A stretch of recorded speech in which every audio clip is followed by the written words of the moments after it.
Almost live from the CX Therapy Studio, CX Therapy Special Edition.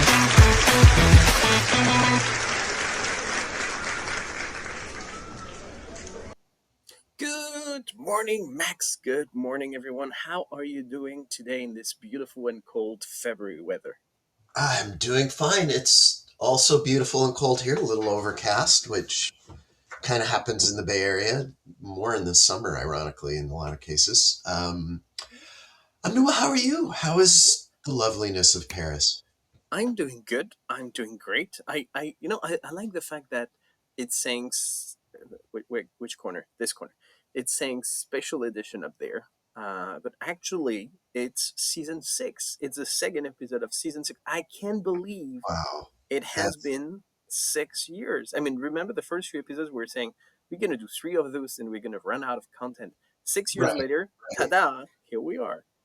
Well, it sadly it speaks to the amount of therapy the world needs around customer service and CX. I'm afraid so, and it keeps piling up. I mean, I could have 10 stories just now, but I feel yours are one in need for the couch. I am, and I've got a follow up, and this one is as much about family dynamics as customer service. So All we'll right, customer experience. We'll see where this goes. As are all customer service therapy requiring there you go. situations. So this is a reprise, an update, a revisit. And again, no point in not naming names because it will be obvious. This is Xfinity, our Okay. legal company. They provide So, cable. They sorry, also what did you just say? The what company? cable. Okay, I heard evil, but you Oh actually said no no no cable. no no. The evil company. No, We'll cable. decide that later. Um, All right. the cable company. Um, I refresh what happened before. I had a series of outages, which isn't good when you work from home and you do things like webinars and stuff like that. And I called and I got a fair amount of, like 1 day credits back on my bill. So a very unsatisfying, here, we'll throw a little bit of money at you. Gosh, we're really sorry.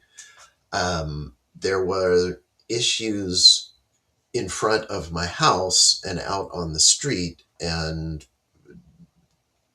to their credit, they were there a lot trying to figure out what was going on and fix it. And eventually got to the point where it seemed like we were all done. And then not too long ago, it went down.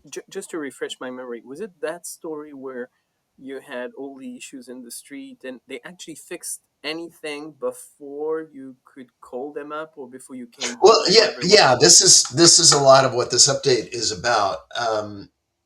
Sadly, it wasn't they fixed it. It was they recognized it. The one time they did, the truck came out on the street before I even knew I had it, or right as I was discovering I had an issue. I looked down on the street and the truck was pulling up. Um, but a lot of that story, the good in that story was that they were doing a real good job of notifying me when something went wrong. So does it help me to know that they know it's out? It reassures me a little bit, but it's still out. Um, and this was different. This time it went out, no word.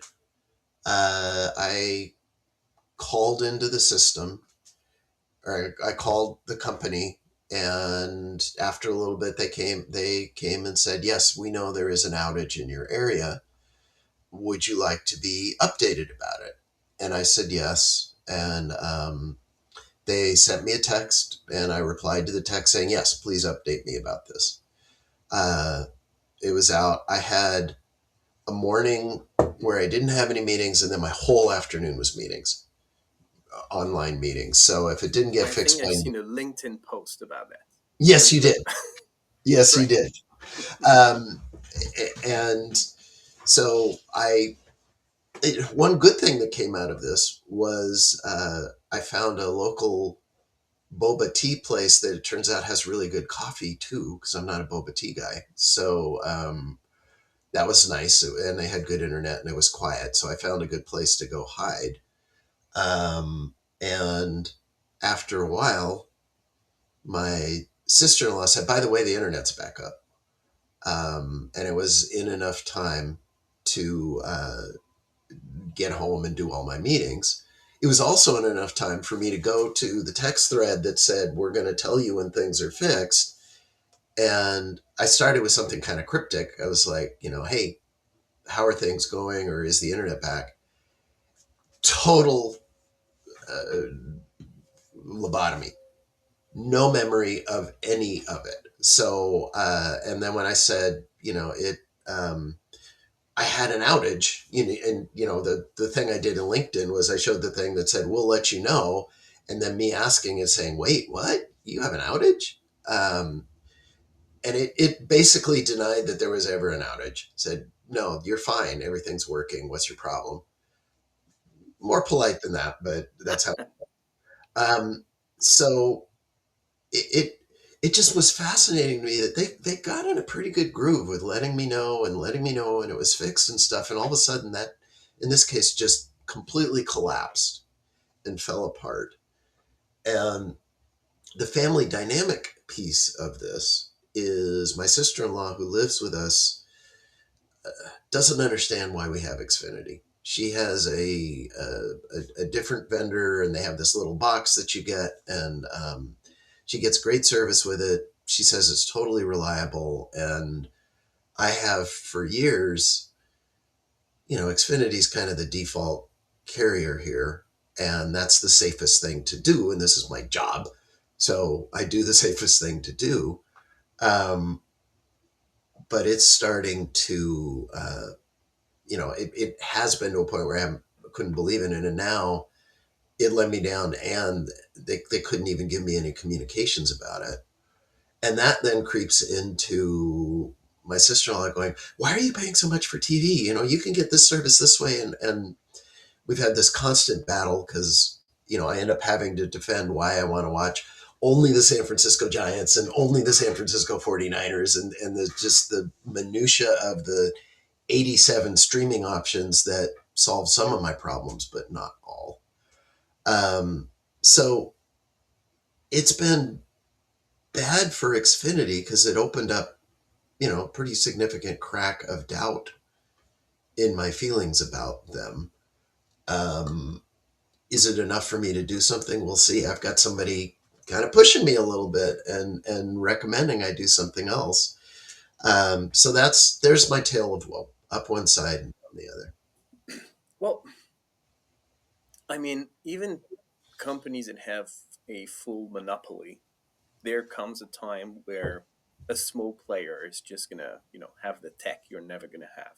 Happened Right. with Blockbuster and Netflix. Happened with Apple and Nokia. Happened with plenty of companies in the past. And cable companies, I mean, with all the new techs out there right now, it should be safer to use an actual physical cable versus 5G, but is it really? I mean, now you have, what is it called, the Musk thing, Starlink, that gives you Starlink, satellite. yeah.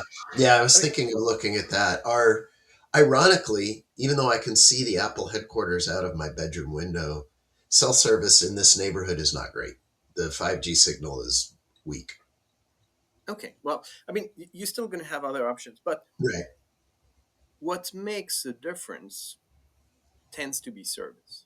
Not that it's acceptable to have outages, but if the service around it is great, if it's fixed quickly, if the information is clear and proactive, I mean, and the price is fair, you can probably forgive them. Now, if you have outages, it's a product problem, not a great service around it, service problem. And on top of that, the price is off compared to some competitors. Well, you probably start comparing other options. So, well, there were so many things that you said that I wanted to tackle. I'm going to start with the first one being what happened in the past, not what happened this time. which is in the past they would be proactive. And you said, does it really fix my problem? Not really. I would say it does. I mean, there is an outage, there is an outage. The fact that they communicate on it doesn't fix the outage, but it does two fantastic things. One great thing for you as a customer, which is that you know they are aware. So Right. it removes, I mean, there's still a problem, but at least you don't stress out over how long is it going to take for them just to find out that there is a problem, then how long is it going to take for them to look into it, then how long is it going to take for them to fix it, and that part of stress is removed. It's not fixed, but you feel relieved that they're aware. The second thing is a fantastic upside for them because instead of having 20,000 customers emailing or calling in saying, "Oh, I have an outage," they sent a message. They're proactive. They're gonna receive very few communications. So they won't be drowning under requests from customers. So Right. from that perspective, I can't understand why they would remove that because it's probably difficult to set up the first time. But once it's set up, why would you cut it out? I, that I'd be willing to bet they didn't actively take it out, that something screwed up. There's some, whatever the Frankensteinian architecture to make that happen is. In this case, there was something that fell apart on it. Yeah, I mean, if I had service like this when I was having repeated outages, I would have been gone. I do think they saved me because they were proactive and they were very clear. Um, this is a one off. If it may still get me out the door. but Um, I understand because I don't really have much issues with my cable. Touch wood. Um, I do have very few issues with OVH. So OVH is a major provider in Europe for internet services.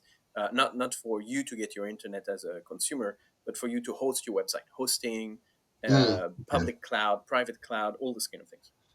And I've been using them for probably 15 years for most of my websites, email addresses, databases, and all of that. And whenever there is an outage, I need to figure out, oh, my website is down, my email's not working, then go on their page to figure out, okay, which service is down, what is happening about this. And I understand, but it wouldn't take much to proactively tell me your email's probably not working right now, but we're working on it. Instead of me figuring it out, trying to find the source, then sending them a ticket. It I think proactivity goes a long way. So I do too. that was my first point. My second point was around the amazing experience you had with their customer service and the fact that it suffers from amnesia. Um, at first, I thought, maybe your sister-in-law is telling you it's working, but they don't want to tell you yet because it's not stable. They'd rather be sure that it's stable before Mm, informing you that it has been fixed. But apparently, it's not even that. Is yeah, we promise we're going to do something, and in the end, we don't even do this, which is actually probably the worst thing you could do because never break a promise. How many episodes have we had around never break a promise to your customer? That yeah, that one is pretty painful. yeah, it's really bad, and it. I was going to say, on one level, it's comical because it just the we'll let you know, and then I respond, say, "What's the status?" And the status of what? It just was so pitifully bad. It made for a nice meme for my LinkedIn post, but that's not what I'm after. As Actually, a customer, I don't want something so bad it's funny. That's so never let's the forget goal. for a second your customer and wear your product expert hat for a second. For years, you and I have been discussing how important it is to do what I used to call omni-digital or omni-channel for Right. a company, which means being able to track customer conversation across channels. So I send you a message via Twitter, I refuse to call it X. I send you another one via Messenger and a third one via email, and everything is coming to your CRM, and you have the full view so that you, as a company talking to me as a customer, you know exactly what we've been talking about across channels. So the experience is somehow seamless.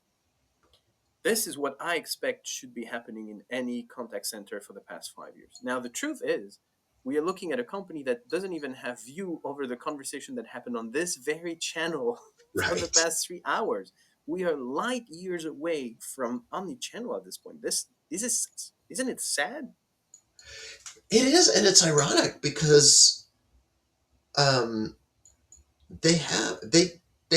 They know how to do it. I don't know what broke this time, but like I said in the past, if I reported an outage through or if I reported an out, if I called and reported an outage, it would then start sending me texts, and it knew what was going on, and it kept that memory. It knew my status, it knew the context. And this time, for some reason, the context just went away, even though it was all within the same channel. Could it be? It does feel like, from a timing perspective and from a bug perspective, it feels a lot like AI. Like, you're talking to ChatGPT or Gemini, you're having this long thread, this long conversation, and at some point you ask a question, and it's like the entire thing rebooted, and it's like, what are you talking about? Dude, we've had a conversation for the past 3 hours. How can you ask what I'm talking about? Just scroll up.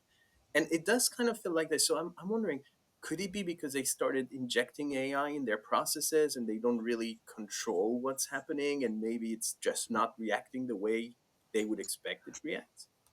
Um, that makes a ton of sense. Something along those lines clearly happened.